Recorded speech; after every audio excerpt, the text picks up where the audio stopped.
People who work with children and young people have responsibilities to safeguard and promote their welfare. This is a big responsibility and requires careful attention. Why is safeguarding so crucial? Well, I suppose it's important because all of us want to keep children safe on a basic level. It's also important because it's everybody's responsibility to do this. I think we get very frightened about safeguarding children, and we think it's about wrapping children up in cotton wool or all of that stuff. Of course, wrapping children up in cotton wool is terribly dangerous for their development, so not a good idea. It's not about that. It's about making sure children are safe. If you look at sort of when it goes wrong, which is often when we talk about safeguarding and we have all the terrible inquiries about children who have been harmed, we're talking about children being either harmed or not protected, usually by their families, but it can be by institutions or it can be happening in the community. And they can be harmed by either adults or children, or sometimes by themselves. We have particular ways in the safeguarding world of talking about this. I don't think it works like that for children, but we talk about it as either physical abuse or emotional abuse or sexual abuse or neglect. They're not necessarily the most meaningful ways of talking about it for children, but it is a way that we understand each other, and therefore it's important. Safeguarding is also important when dealing with the whole family. The total family approach aims to ensure better outcomes for the whole family and not just some of the individuals. Total Family has at its heart the safeguarding of children and young people. I think the learning from some of the serious case reviews has been around the importance of understanding the family context, as well as the importance of information sharing about all family members when you're dealing with a child, particularly one in crisis. We pay a lot of attention to the serious case reviews and the learning from those, but actually what we try to focus on is the early intervention and the more upstream work to actually prevent those children going into a safeguarding situation. Timing is critical in terms of any intervention. So, for example, where you've got a family in crisis, it's important that you time any intervention when it's going to be most effective.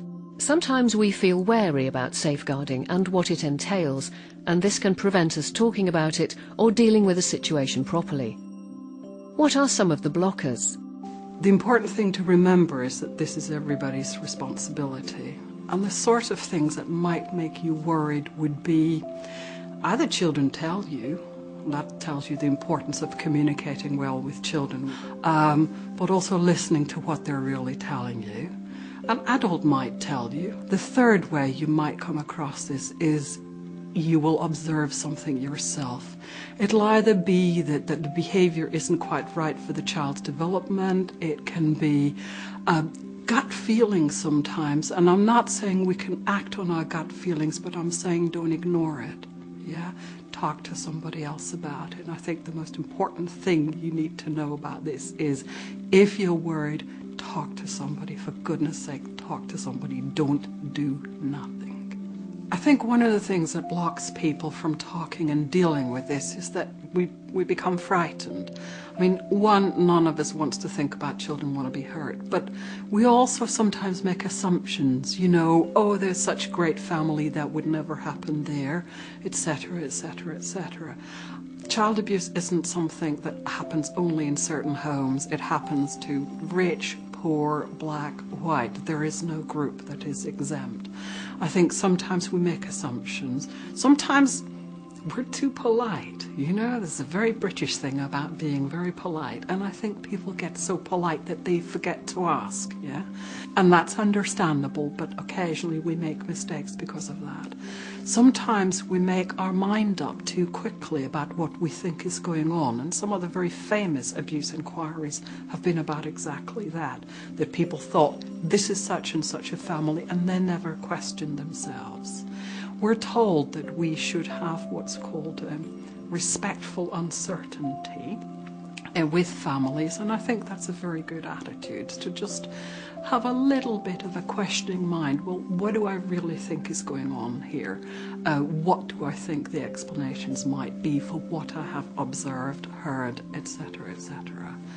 I think sometimes people do nothing because they're worried they'll get it wrong. And what a terrible thing to get wrong, accusing nice people of doing, you know. But I think also that the question I would really want people to think about is, what if you're right? Yeah, how scary is that? And I also think, you know, my one piece of advice would be never do nothing.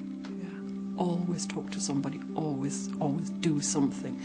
Even if you're wrong, it is better to have thought about it and figured it out than to say nothing.